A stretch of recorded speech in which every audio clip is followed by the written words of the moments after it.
Hey everybody, welcome back to Starcub Review. I'm your host as always, Starcub, and on tonight's agenda, I'm gonna do a easy, simple one, and that is a review for the new film, Final Destination Bloodlines, which is officially out today. I went and saw an advanced screening with my husband last night and a friend, in advanced screenings with IMAX.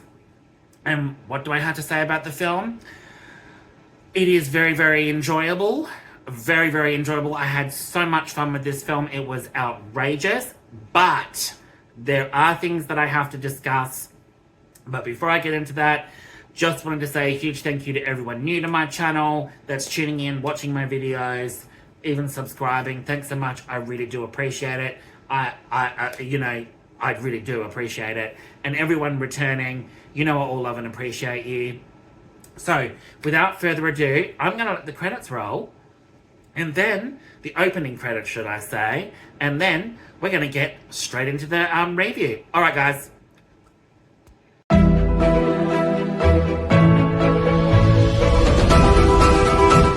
Okay, I'm back. So, Final Destination Bloodlines. Went and saw it last night, like I said, in IMAX. Bloody fantastic seeing it in IMAX. And, might I add, it's only for this week. It's only for a week.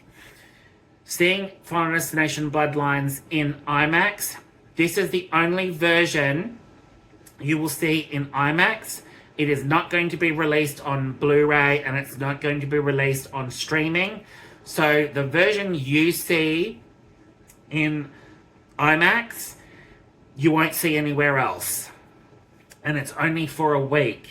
And then it's, you'll have to see the normal one. It's a particular style of filming, like I've read. It's a particular style that they've done within the film that makes it stand out above normal filming techniques. It's actually been done with the IMAX camera itself. And it's very unique to the franchise. It's unique to this film, and it won't be seen anywhere else. So, for all those wanting to go and see it in IMAX while you can, guys, because it's only there for a week, and then it's gone. So, get into it. So, 6th installment. I really enjoyed it. I had a blast with this film. It was fun. It was creative. And overall, it was just a blast. But, I will do a cons and pros for this film, because as much as we've waited 14 years for this film, which is directed by Zach Lipovsky and Adam Steen, screenplay by Guy Busick, Laurie Evans Taylor, based on characters by Jeffrey Riddick. We've waited 14 years. Was it worth the wait? Yeah, it was worth the wait. Okay, so the general premise of this one is Kaitlyn Santa Juana plays Steph in this film. She plays Stephanie, and she is a college student who basically inherits her grandmother's sudden premonition, and she sees the events that take place in 1968, which is a very unique aspect to the franchise. Hasn't been done before. So she's actually seeing something that happened 50 years ago from a premonition that her grandmother has. And it involves her entire family being in danger, her bloodline being in danger. So then it starts off a chain reaction where she's got to, save all her family bloodline. And that's all I'm really going to say about it. Other than that, the late, great Tony Todd is in his last role in this film. Absolutely amazing to see him back as Bloodsworth. Although I have some things to say about that too. No disrespect to Tony Todd, but I have some things to say about that in regards to the actual storyline itself. So, what are the pros I liked about Final Destination Bloodlines? The opening sequence was mind-blowing. It was fantastic. Extremely bloody, extremely gory, really well set up. The cinematography for that was perfect. Other pros. The deaths in this film are fantastic. Absolutely fantastic. They are bloody, they are gory, they are magnificent, and some of them are just so outrageous you have to suspend disbelief. Oh my God, do you have to suspend disbelief with some of them. Another pro, Tony Todd as Bloodworth, coming back for his final role. Extremely heartfelt, extremely sad to see that this is his final role, but he is one of the most instrumental actors and his character itself that shaped the Final Destination series, and it is just truly magnificent to see that Tony Todd put all into this, his heart and soul, into a franchise for the fans, and his send-off in this was amazing, was absolutely great, Some of the other pros, the way that these deaths play out, so the instances that some of these play out is outrageous. They're fun, they're cheesy, they're over the top, but some of them are funny, and some of them are just absolutely gory as hell. Other pros is the callbacks to some of the other films. Absolutely amazing. Absolutely amazing how they injected the nostalgia factor into callbacks. And we also, and this is a huge pro, we finally get confirmation after so many years. One of the characters from Final Destination 2, it has been confirmed now in this film that this particular character that survives number 2 is still alive. And when that was found out, I was like, oh my God, they finally confirmed it. Holy shit. That was fantastic. The way that it set it up was fantastic. The way that some of the mythology of this film is integrated is okay, is a pro, but also I will say, I'll save it because it is actually a minus, an actual con more so than a pro. But overall, the pro is basically we waited 14 years and it's great. I had a great time with this film. Laughed in some spots. It was bloody. I was really getting into it. Like, holy crap. The way that these deaths play out is just like, oh my God, one after the other. It's just like, bam, bam, bam, bam, bam. It's like, holy crap. They really outdid themselves. For the cons now, Final Destination Bloodlines as a film was great. But as a big con, I did not like the story. I did not like it at all.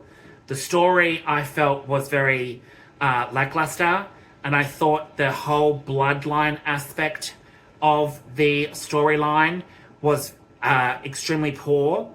I did not like it. I did not like that that this whole film hinged on Steffi's grandmother from 1968. It all hinged on that and what happened when she had a premonition. Did not like that aspect. I did not like the aspect that it's through a bloodline that death has to be creative and kill them off because they were never supposed to. Her bloodline was never supposed to exist. You know, but you know, in 1968, so they should have never have been alive. So death now has to come after them and kill them off. The main character, Steffi, and this is where I'm going to get a little bit kind of negative now because they are real bad cons. Kaitlyn Santa Juana as Stephanie Reyes, the main protagonist of this film, in which she has a premonition about what happened in 1968 and not an actual premonition about any of her family members dying. It was more hinging on her grandmother's vision, is, to me, just felt very, very off. Didn't like how that felt at all, to be honest. And Stephanie Reyes as a protagonist was not very likable. I did not like her character at all.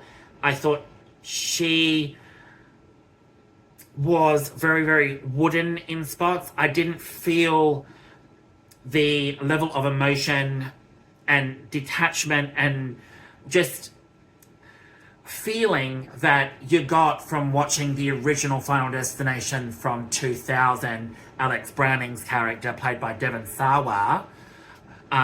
Did not like her as a protagonist.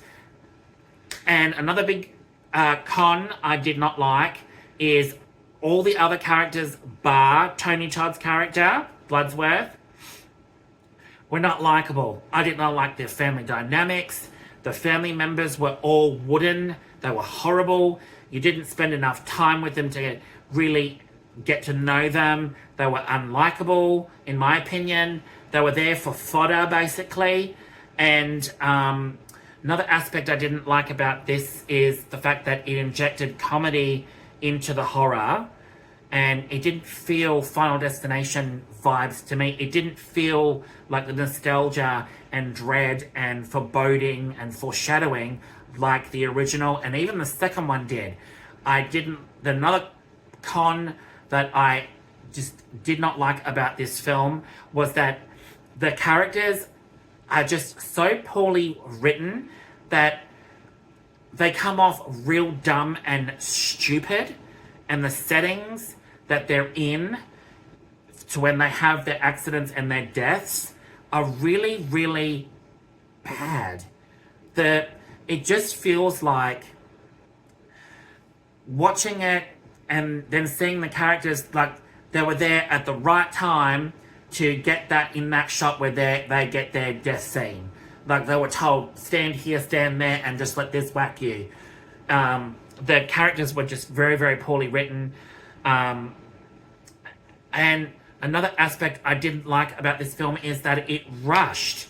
It rushed through some of the deaths so quickly that you didn't have time to breathe and grieve with any of these characters. Even the funeral scenes, when you go to, there's a couple of funeral scenes in this, but I just felt like they rushed too quickly to get through those, and then we're like into another scene where the characters are having a barbecue the next day, the same day as one of these characters dies, and they're going on and they're moving on with life as if nothing has freaking happened. And I was just so dumbfounded. Like, these characters make up all stupid decisions. Some of the setups to these deaths, like the certain items being there at that particular right moment, and characters not noticing that, you know, there's a particular item there that's plainly right in view is wobbling, or containers falling, or items falling and hitting a desk. Clearly, when they make a loud noise, you turn around and go, what's that noise? And like, they couldn't hear any of that. There's another instance in the tattoo parlor, which is just I just don't understand how these writers could get it so, how the writing could be so bad. The tattoo parlor scene, while that is a standout in the series and it was awesome setups, who the fuck hangs chains from a ceiling near a ceiling fan as a decorative piece. Really? Like, holy crap. It was just like items were shoved in here, things were set up here to make it seem like these characters were really dumb and stupid.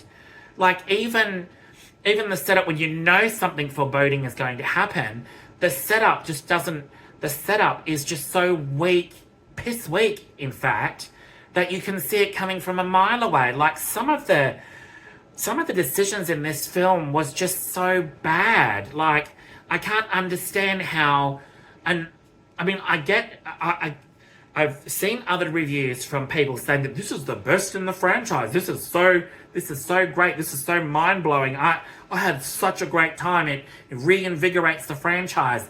It reinvigorates it in certain ways. But satisfying as a story and connecting everything that hinges on this film was bad. Was really, really bad. And I hated it. Because now, when you go back and watch any of the other films, it makes, and particularly, and this is where another con comes in, is Tony Todd's character, William Bloodworth. When you find out his story and how it's set and how he plays into all of it, after so many fucking years, the payoff doesn't work. Because now, when you go back and watch any of the other ones, you've lost the mystery of who he is. You've lost that nostalgia factor and the mysterious surroundings as to why William Bloodworth knows the characters' names. He knows death itself. He knows what's happening. He knows the characters better than they know themselves. And I won't spoil it, but that payoff just did not work. And I was so angry at how everything hinged on Stephanie's grandmother. And that's how everything is tied into all these other films, which make no sense, which leaves big plot holes and big holes as to how this actually works. The same trope about trying to escape death, new life that shouldn't have been there can stop death, or you take a life and gain their life. That's been done, and that was injected into this film.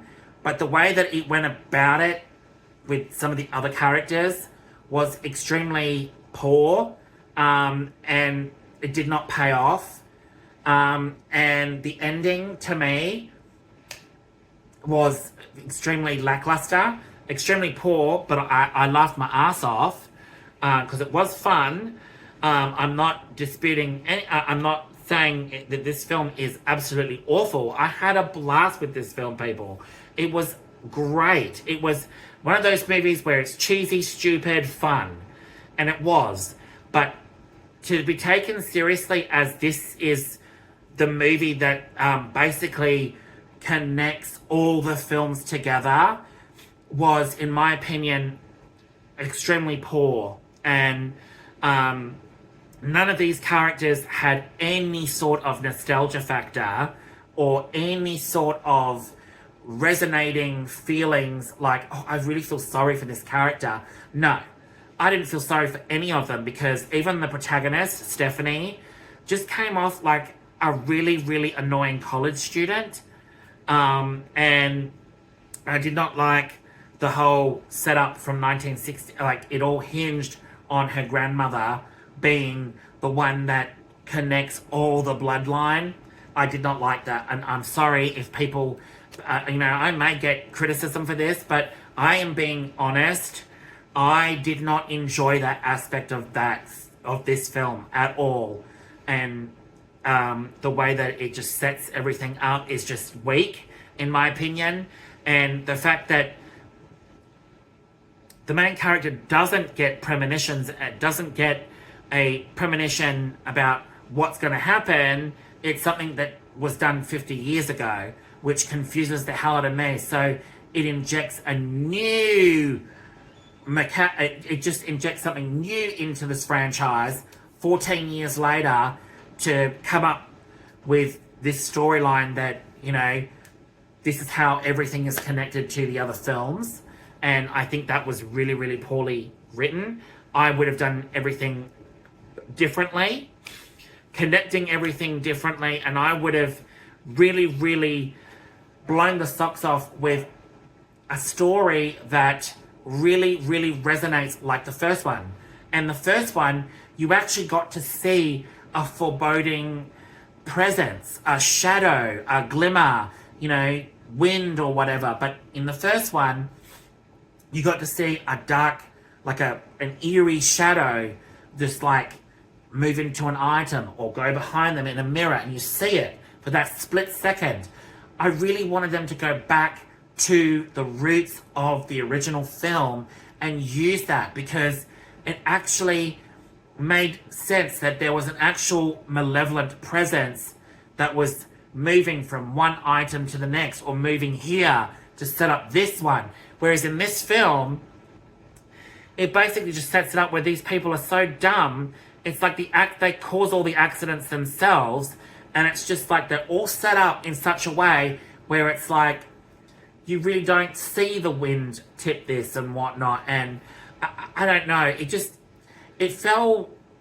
this felt like it should have just been a separate film, and you're trying something new, but also it's not really new, because the main character has a premonition about her grandmother from 50 years ago, about an accident, and now she's having to track her down and figure out what's going on. There's a book involved which helps her solve, you know, to see the signs and whatnot. I think that was a really stupid idea as well. It made no sense in the context of Final Destination at all, because, spoiler alert here, people, it actually implies that it hinges on this book, that her grandmother knows about all the events of the previous films before the actual date of when it's set. And it's plot hole after plot hole after plot hole, because it makes absolutely no sense. And then it completely changes the dynamic of the actual films, knowing that all of the previous stuff that happened, it all just hinges on Steffi's grandmother. And I just think that was really weak. It was really, really weak. But other than that, I had a great time. The IMAX part of it was great. The death scenes were great, bloody, gory. It got that aspect right. It got those right. But other than that, I just didn't, the story didn't gel, the characters didn't gel, and I know there are a lot of people out there, and, you know, great on them for saying that this is an absolutely great film. I've waited 14 years for this, and this is great, and this is the best one in the franchise. No. While I will disagree with a lot of those reviewers out there that reviewed it and said that this is the best in the franchise, it doesn't even compete with some of the other ones in the franchise, because this one just comes off like the accidents are all just set up in such a way where it just goes from one death to the next, doesn't give you time to breathe, doesn't give you time to, you know, feel the sorrow of these characters, and it just comes off like I don't feel anything for these characters like I did Alex Browning, Claire Rivers, Terry, you know, Todd, all of them. You actually felt something for them when they died and they were going through their death scene, and feeling the weight of the choices that affects not only Alex Browning, but everyone else when he makes a devastating choice, and the consequences that happen after. Whereas this film, it was like they didn't give a shit. They went from one funeral to the next, and then suddenly, after the one funeral, that same day, they're having a fucking barbecue. Like, really? And the instances there that sets up one of the deaths on that same day is like, huh? Who even does this shit? How is... And I will say it involves a trampoline, it involves ripping, and how these characters didn't see any of this shit in advance is beyond me. And it's like, wow, these characters are really, really stupid. Like, really? Who does that shit? Who bounces on a trampoline when there's a rake fucking involved under it? Or, you know, I'm not going to give any more away. I'm just like, I had so much fun with this film, but at the same time, I pretty much laughed at the fact that so many reviewers out there are saying that this is the best film. They can't understand why some people hate it and whatnot. I didn't hate it. I enjoyed it. I just didn't like the story. I didn't like the characters. I didn't like some of the aspects of the film. I think it could have been done a lot better and handled a lot better. And the writing, in my opinion, how it ties everything to, Steffi's grandmother Iris and William Bloodworth was done poorly, I think, in my opinion. So crucify me. But yeah, I had fun with it, especially in IMAX. It made it all so much more glorious. So what do I rate this film out of 10? And I may get controversy for this one too, and I may get, oh, why are you like this, blah, blah, blah, you're so negative. No, I'm just saying it, I'm just being truthful. I'm saying it how it is. I'm not gonna put icing on it and go, oh, it was an absolutely fantastic film. It was absolutely great. It blew my mind, because no, it didn't blow my mind. It was just a great film, and I enjoyed it. I laughed. Some of the comedy interjected in it was great, but did it have the same feeling and nostalgia factor like the original or like the first two films? No. Unfortunately, no, it didn't.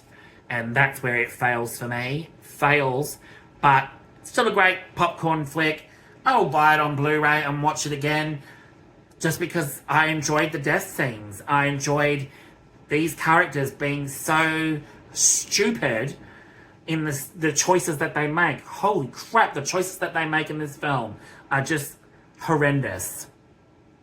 And the main character, horrendous. I felt nothing for her. I thought she was flat. I thought she was wooden. Didn't feel anything for her. She was weak as a protagonist. And I just can't believe it all hinged on something that happened in 1968. I really can't. But that's just me. What do I rate this film?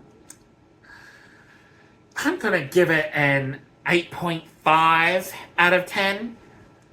Purely for the fact that this film, we waited 14 years. Excellent. It was great. It was a fantastic film. Glorious death is back. Blood, gore, glorious. I can say this is an extremely gory flick, but it felt flat because it felt more like a comedy horror than it did a supernatural horror film, which, like, the first one is a supernatural horror film, the second one, supernatural horror film, not a horror comedy supernatural horror film. But that's just me. 8.5 out of 10, people.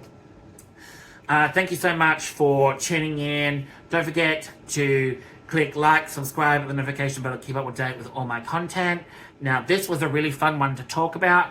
I should have done this a live session one, but there are some other streamers out there already doing their live talk about Final Destination because they saw an advanced screening and whatnot. But I just felt like I'd rather do the talk this way rather than doing live, so I don't step on anyone's toes. This is just my personal opinion and my review of the film, that really you can take it as it is. I had fun with it. If I get criticized for it and get crucified for it, meh. I mean, I'm speaking the truth. I'm not going to sugarcoat it like some of these other reviewers seem to be sugarcoating it and saying it was like the best, and it was like one of the best. You know, they waited so long for it, not to 14 years. It's like, great, they blew them away. Great. I'm excited for them. I really am. But to really say that it's the best in the franchise, no, it's not. It's not the best in the franchise. Far from it. And I will be doing a personal ranking of the Final Destination films, in my opinion, best and worst. And you will see what I personally think is one of the best films in the franchise, but we'll leave that for another day. Thanks so much for tuning in, guys. Hope you enjoyed it. Drop me a like and comment down below if you guys have seen it or you're going to see it. What's your personal favorite in the franchise? I'd love to hear from you guys. Take it easy, and I'll see you next time. Ciao!